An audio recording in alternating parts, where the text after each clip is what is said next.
Next, in data communication, we talk about data link control protocols.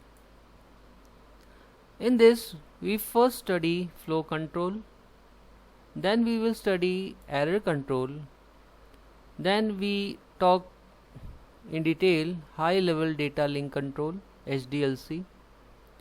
Now we first move to our key points. Because of the possibility of transmission error and because the receiver of data may need to regulate the rate at which data arrive, synchronization and interfacing techniques are insufficient by themselves. It is necessary to impose a layer of control in each communicating device that provide functions such as flow control, error detection, and error control. This layer of control is known as data link control protocols. Flow control enables a receiver to regulate the flow of data from a sender so that the receiver's buffers do not overflow. In the data link control protocol, error control is achieved by retransmission of damaged frame that have not been acknowledged or for which the other side requests a retransmission. High level data link control HDLC is widely used data link control protocol. It contains virtually all the features found in other data link control protocols.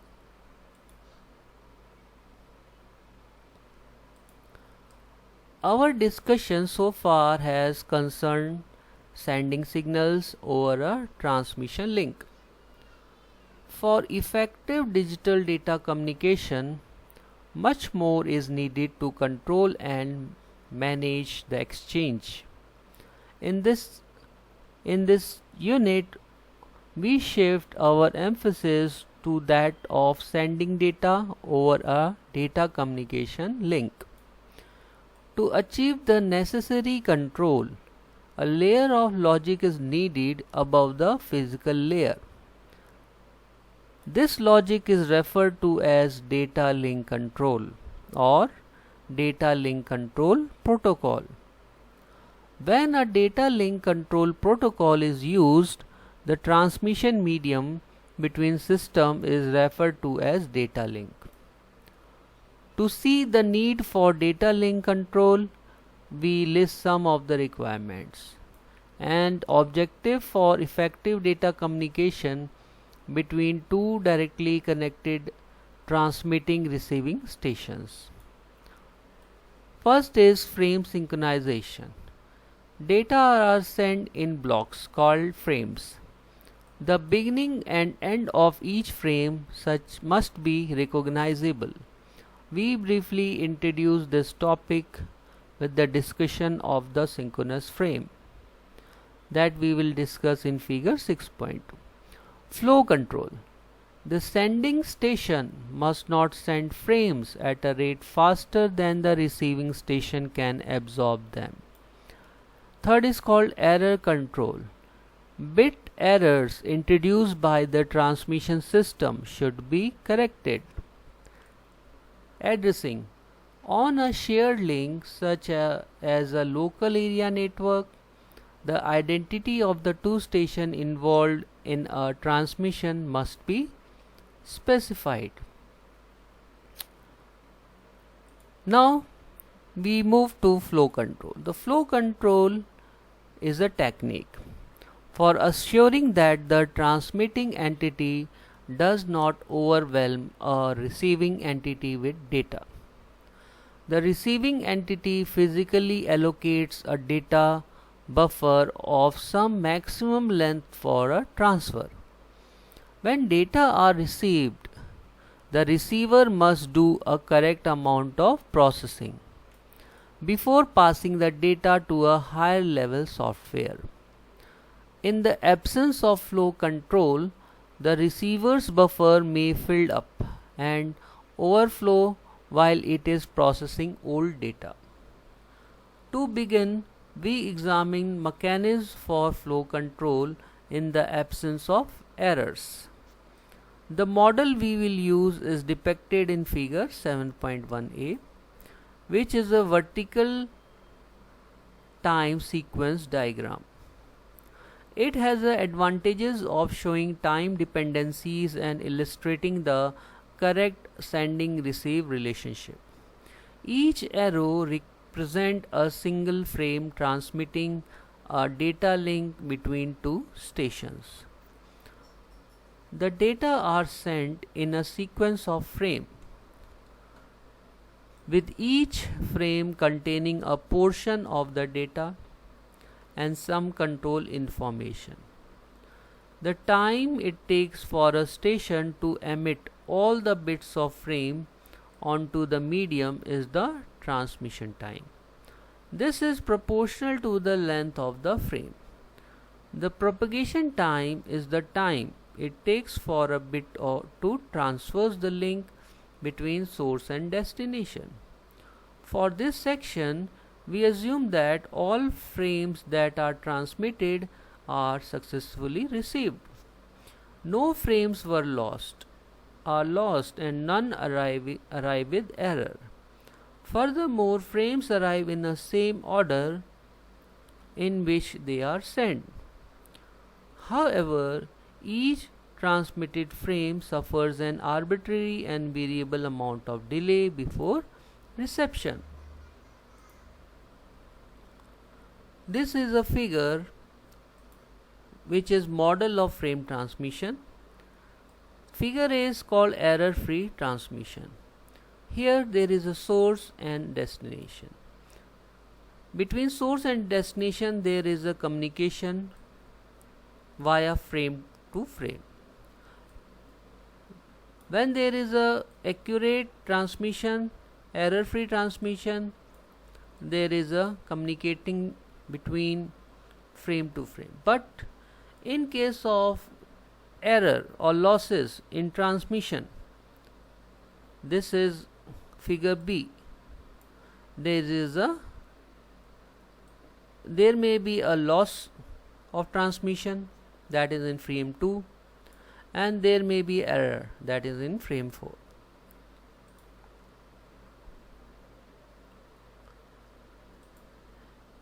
In this, we study stop and wait flow control. The simplest form of flow control known as stop and wait flow control, which work as follows. A source entity transmits a frame. After the destination entity receives the frame, it indicates its willingness to accept another frame by sending back an acknowledgement to a frame just received. The source must wait until it received the acknowledgement before sending the next frame. The destination can thus stop the flow of data simply by withholding acknowledgement. This procedure works fine and indeed are hardly be improved upon when a message is sent in a few large frames. However, it is often the case that a source will break up a large block of data into smaller blocks and transmit the data in many frames. This is done for the following reason. The buffer size of the receiver may be limited. The longer the transmission, the more likely that there will be an error, necessitating retransmission of the entire frame. With smaller frame, errors are detected sooner and smaller amount of data needs to be retransmitted. On a shared medium such as LAN, it is usually desirable not to permit one station to occupy the medium for an extended period, thus causing long delays at the other sending station.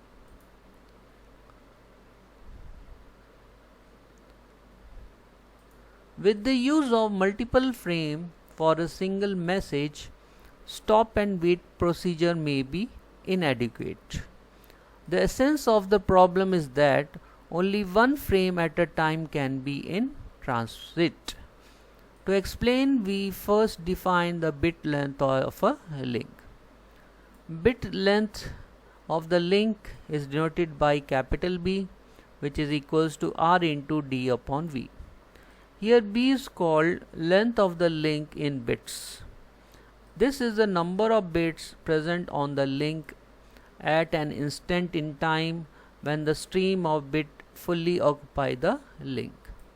Capital R is called data rate of the link in bits per second. Small d is called length or distance or the link in meters. V is called velocity of propagation in meter per second.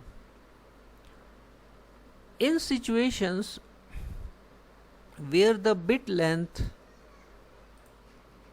of the link is greater than the frame length, serious inefficiency result. This is illustrated in figure 7.2.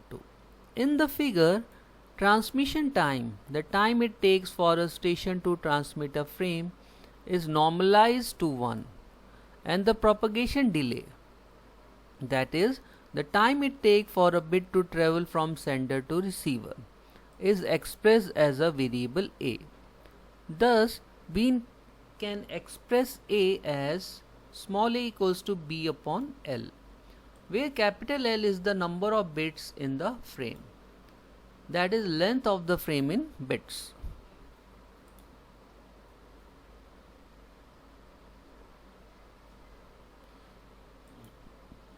When a is less than 1, the propagation time is less than the transmission time. In this case, the frame is sufficiently longer than the first bit of the frame have arrived at the destination before the source has completed the transmission of the frame.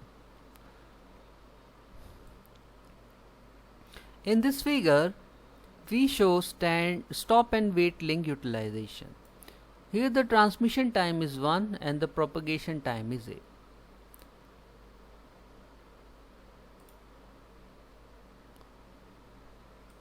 When a is greater than 1, the propagation time is greater than the transmission time. In this case, the sender completes transmission of the entire frame before the leading bits of that frame arriving at the receiver. Put another way, larger value of a are consistent with higher data rates and or longer distance between stations. Both part of figure 7.2 A and B consist of a sequence of snapshot of the transmission process over time. In both cases, first 4 snapshots show the process of transmitting a frame containing data, and the last snapshot shows the return of the small acknowledgement frame. Note that for a greater than 1, the line is always underutilized, and even for a less than 1, the line is insufficiently utilized. In essence, for very high data rates, for very long distance between sender and receiver, stop and wait flow control provide inefficient line utilization.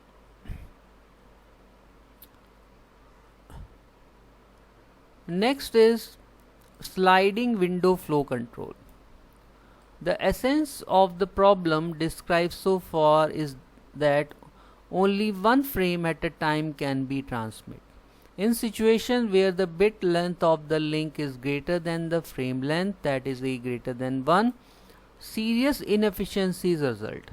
Efficiency can be greatly improved by allowing multiple frames to be in transmit at the same time. Let us examine how this might work from two stations A and B, connected via a full duplex link. Station B allocate buffer space for W frame, thus B can accept W frames and A is allowed to send W frame without waiting for any acknowledgement.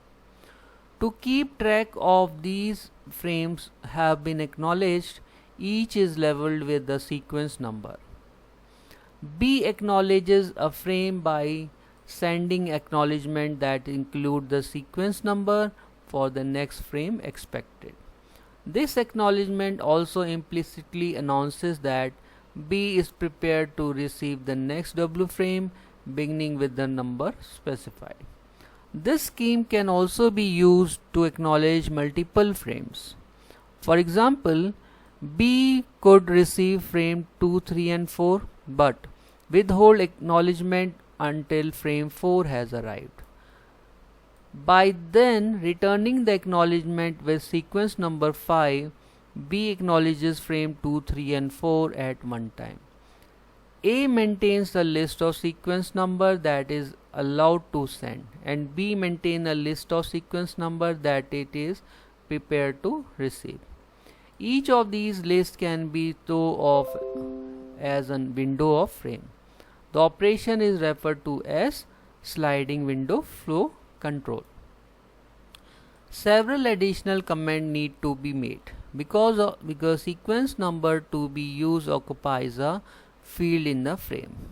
It is limited to a range of values. For example, for a 3-bit field, the sequence number can range from 0 to 7. Accordingly, frames are numbered modulo 8, that is, after sequencing number 7, the next number is 8. In general, for the k-bit field, the range of sequence number is 0 through 2 to power k minus 1, and frames are numbered modulo 2 to power k. As will be shown subsequently, the maximum window size is 2 to power k minus 1. Figure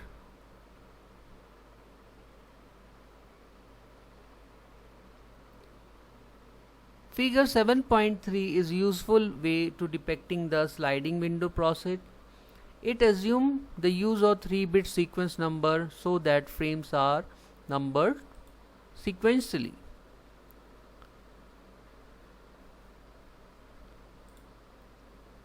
From 0 to 7, and then the same number are reused the subsequent frames. The shaded rectangle indicate the frame that may be sent. In this figure, the sender may transmit 5 frames beginning from frame 0. Each time a frame is sent, the shaded window shrinks. Each time the acknowledgement is received, the shaded window grows. Frames are between the vertical bar and the shaded window have been sent but not yet acknowledged. As we shall see, the sender must buffer these frames in case they need to be retransmitted. The window size need not be maximum possible size for a given sequence number length. For example, using a 3-bit sequence number, a window size of 5 could be configured for the stations using the sliding window flow control protocols. The mechanism so far described provides the form of flow control. The receiver must only be able to accommodate 7 frames beyond the one it has last acknowledged. Most data link control protocols also allow a station to cut off the flow of frames from the other side by sending a received not ready message, which acknowledges former frame but forbids transfer of future frame. Thus, receive not ready 5 means I have received all frames up through the number 4 but am unable to accept any more at this time. At some subsequent point, the station must send a normal acknowledgement to reopen the window. So far we have discussed transmission in one direction only. If 2 stations exchange data, each needs to maintain 2 windows, one for transmit and one for receive. And each side needs to send the data and acknowledgement to the other. To provide efficient support for this requirement, the feature known as piggy banking is typically provided. Each data frame includes a field that holds the sequence number of that frame plus a field that holds the sequence number used for acknowledgement. Thus, if a station has data to send and the acknowledgement is to send, it sends both together in one frame, saving communication capacity. Of course, if a station has acknowledgement but no data to send, it sends a separate acknowledgement frame such as RR or RNR. If a station has data to send but no new acknowledgement to send, it must repeat the last acknowledgement sequence number that it sends. This is because the data frame includes a field for the acknowledgement number and some value must be put into the field. When the station receives a duplicate acknowledgement, it simply ignores it. Sliding window flow control is potentially much more efficient than the stop and wait flow control. The reason is that the sliding window flow control, the transmission link is treated as a pipeline that may be filled with the frames in transmit. In contrast with stop and wait flow control, only one frame may be in the pipe at a time.